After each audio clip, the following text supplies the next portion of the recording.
as I know there are 2 videos on YouTube that make direct comparison between Fable 1 and 2. Neither fully aligns with my opinions, rendering them objectively wrong. So I'm doing my own comparison video. And as you can see from the title, the comparisons I'll make may end up favoring mostly Fable 2. I love both games, I just think the second one is better, and I'll use this video to detail my arguments. The first thing I want to talk about is the presence of extra content published after the original release of each game.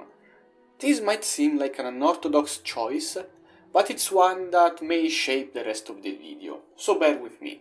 Fable 1 had the Lost Chapters and Anniversary, respectively a re-edition of the game and a remaster of the original, both available on PC. Fable 2 had a couple of post-launch DLC and has yet to be ported outside of Xbox 360. For the sake of brevity, I'm going to ignore the existence of Anniversary, since it doesn't add much to the Lost Chapters outside of improved graphics, and the lack of port, which is not something you can blame on Fable 2 itself, leaving us with the content of Lost Chapters and the Fable 2 DLCs. This is a no-brainer. The DLCs are nice and all, but the Lost Chapters are what elevates Fable from a really good game to a great one. And there is pretty much zero reason to want to play the original over the re-release, unless you really like the original voice actor for Jack of Blades.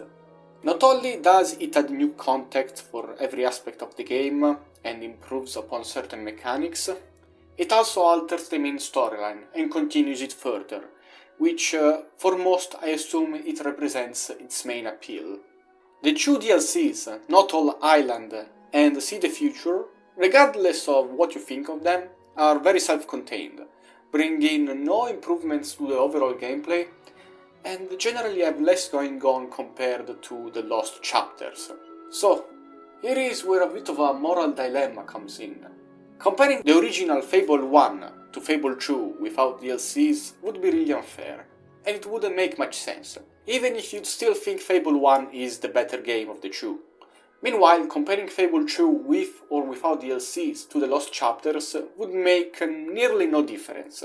The right thing to do would be, of course, comparing Fable the Lost Chapters with Fable 2 and its DLCs to even things out, and that's what I'm going to do. But I can't help but feel as if Fable 2 is at an unfair disadvantage because of this criteria. Not because of how much better Fable 1 is with the Lost Chapter, but because of how close it is to the original design the developers had in mind. Most of the things present in the re-release are stuff that was always meant to be in the game and got scrapped due to time constraints or lack of resources, unlike the DLCs, which were developed alongside the rest of the game. Due to a lack of PC port for Fable 2, data mining is a much harder progress, but through interviews and devlogs we know of scrapped areas, quests and mechanics that didn't make it to the final game. Fable 1 had the privilege of getting a lot of its cut content out. Fable 2 did not. Now, just to be clear, I won't let this influence the comparison we're about to see. It's just a thought I have, you know. You won't hear me cope and seethe about this fact any further. So let's get started. Both games have a very similar start, but the devil is in the details. You are a child, and you need to earn gold by doing different quests that can be completed in one or two ways, good and evil, a lot of the times. One for a birthday gift and the other for a music box. In both instances, this is a good way to introduce the player to the morality system and the basic game mechanics. But what I think makes Fable 2's rendition better is the narrative. Not that there is anything wrong with how Fable 1 handles its introduction, but I love the contrast between Rose's excitement when she gets invited to the castle and what happens right after, her getting killed without even knowing why. I also liked the smaller interactions, like the way Teresa convinces her to buy the music box, and generally most of the conversations with the adults. By the end of this sequence, I was a lot more invested in Rose's character than I was with anyone in Oakvale before it got raided. But what really sets Fable 2 apart here is how we are given the chance to influence the future of this part of Bowerstone, by deciding whether to give the warrants to the criminal they belong to, or the guard who has to arrest him. Depending on what we choose, this part of town will later bloom economically or collapse further in degradation when we become adults. This is far from the only time we are given this kind of power, and it's one of the more important advantages Fable 2 has over its prequel, in giving the player agency to change the world of Albion at large with its actions. Immediately after this introductory scene, before you can fully explore most of the map, the two storylines take vastly different approaches that showcase where each game's priority resides. In Fable 1, you spend the following years in the Guild of Heroes, where you will learn how to fight and get to meet many of the other people who make up the guild. In Fable 2, you start off in a gypsy gang, where you can, right from the get-go, make full use of every social and economic mechanic present in the game. There is a dungeon later on that serves as a tutorial for fighting, but it isn't as thorough as the tutorial in Fable 1. From a narrative standpoint, Fable 1 is the clear winner here. The location has more charm, and the characters you interact with are more interesting and relevant to the plot. It could be a bit shorter, but not to the point where I feel like it's a legitimate complaint. Fable 2's main issue here with me is that you have no connection with anyone in the camp of outside of Teresa, despite living there for 10 years. Gameplay-wise, I understand why, since this is supposed to be a testing ground, where you experiment a bit with the mechanics more than a place you need to get invested in. But I would have liked to see a couple of secondary quests to kill time before moving on with the plot, like it's the case with Fable 1. This is a good time as any to spend a few words about the two main villains of each game, Jack of Blades and Lucian. Jack of Blades is an ancient being who keeps on living by taking over people's bodies through a mask, and his main objective is to conquer Albion using the Sword of Aeons. Then he turns into a dragon. He's evil, manipulative, mysterious, and looks cool, as straightforward as it gets for a fantasy villain, but in the best way possible. Lucian instead follows the hero-turn-villain approach, a once beloved philanthropist who retired from public life after the death of his wife and daughter, to pursue the reconstruction of the Spire, a tower that channels otherwise impossible amounts of will, which is the Fable equivalent of magic, in order to recreate a new world devoid of chaos. It could be easy to say that Jack of Blades is the better villain of the two, but I think Fable is a saga that benefits a lot from having an antagonist who is more morally grey. There is really no moral conundrum in involving the existence of Jack of Blades. And for a game that is all about moral conundrums, that's a bit weird. Like, yes, you can decide to wear his mask after the final boss, but then your character doesn't get to live with this decision. Your character is absorbed by Jack, and that's the end of that. It's less of an evil choice and more of a stupid one, frankly. I will accept that Lucian not having a boss fight is lame beyond any justification, but I'll give you the hot take of the century and say that I liked how the ending was handled otherwise. There is really nothing you can do for his character after the post-game if you let him live. Like, think about it, what options are we given if we do? He would either get arrested for his crime and die through capital punishment, or go to prison, which is either lame or completely undoes your decision. You could have, I don't know, maybe have him go through a change of heart that would not fit his arc, and that would be equally as lame. You could have him try to retake the Spire, which would have you face the same choice after you defeat him again. Or he could completely disappear from the game and no one would question it, like a certain former king from Fable 3. Him dying is fine, especially knowing that the real dilemma, which is to revive either of the people killed in the Spire or your own family, dog and Rose included, has a lot more weight. So, in conclusion, the best villain is River, who appears in Fable 2.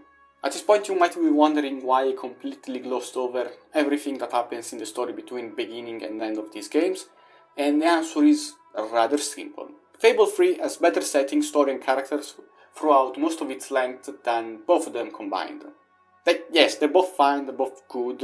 I'd give a slight edge on Fable 2 due to merely personal preference, and if you wanna get into details, I'd say that Fable 1 has the better second half, while Fable 2 has the better first half. But the truth is that the premise of leading a revolution and becoming a king intrigues me a lot more than the generic plots you get in the two prequels, and the characters you meet along the way have a ton of personality. Now, if Fable 3 wasn't such a piece of shit at literally everything else that makes up a video game, including some aspects that weigh down the story I just praised, this wouldn't be a video comparing just Fable 1 and 2. But if I had to mention Fable 3, I want to at least give credit where credit is due. Now that we've covered the story, I'd like to focus on the gameplay. The centrist opinion, when tackling this endless debate, is to say that Fable 1 is the game you pick if you like fighting, and Fable 2 is the game you pick if you like the secondary gameplay elements like economy and social life. This argument is often followed by another one that states that the fighting in Fable 2 was a huge downgrade from its prequel. Now, this is true, overall, but not as true as some people would have you believe. When it comes to the fighting, Fable 2 suffers from one massive problem. It's way too easy. Fable 1 wasn't exactly challenging either. We're not talking about Dark Souls. But Fable 2 brings it to a level that hinders the whole experience.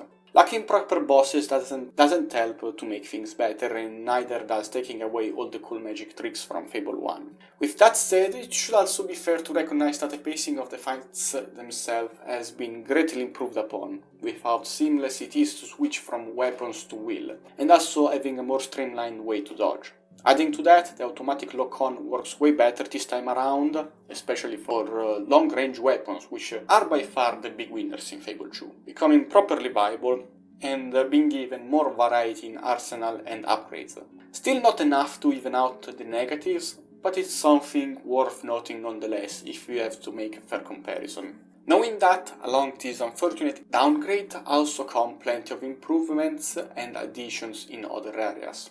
Having your own dog, having children, being able to change at any time height, physique, color of your clothing and sex, acquiring new expressions, some of which with their own minigame, acquiring new augmentations, getting discounts depending on your reputation, changing rent and shop prices for your own properties, changing furniture in your house, being able to affect large areas of the game with your choices, getting jobs, and the many smaller details I may have missed regarding this subsection of the gameplay. If you ask someone why they like Fable 2 over Fable 1, chances are they will list a lot of these things I just mentioned as the reason why. Some will even add that Fable 2 is an excellent sandbox game, where the story stuff is secondary, as opposed to Fable 1, for which it's the other way around. By the way, I'm sorry if it sounds like I'm strawmanning a lot here, it's just that I happen to hear these points a lot, and some of you may resonate with them. Still, I don't fully agree with this philosophy. Even with its flaws, all I think it would take to elevate the story of Fable 2, and the combat in general, would be to add a new difficulty that makes the fights more challenging. I could dream big and say that I'd want all the good stuff that was removed from Fable 1 back in the sequel, but I don't think that's even necessary. Just a more aggressive AI and actually dying when your life bar runs out would make a world of difference in my opinion. Now let's talk about the things that Fable 2 improves over 1 with its combat, so it's only fair that I should talk about the things that Fable 1 does better in regards of economy and social interaction. For whatever reason, Fable 2 removed sneaking and lockpicking. Sneaking wasn't the most useful skill ever. As for stealing, all you need to do in both games is to be alone in a room, and when it comes to fighting, it has near zero usefulness outside of that one section where you have to get to the bandits camp. But you could have improved upon it instead of removing it. Maybe give a damage bonus for hitting an unsuspecting enemy, introduce pickpocketing, give some extra perks, anything really. And as for lockpicking, I simply don't get why it's gone. It's way too easy to steal shit in Fable 2. In fact, I wish there was more lockpicking in Fable 1 as well, because really, if you want to roleplay as a thief, there is zero effort required on your part. Boasting is another little detail that I miss, which added depth to the missions and helped with the immersion. I suppose in this case it was harder to implement because you don't have a hub like in Fable 1 where people can gather, but I'm sure you could have found a solution if you were creative. And at last, and also least, I wish there was more gambling minigames in Fable 1.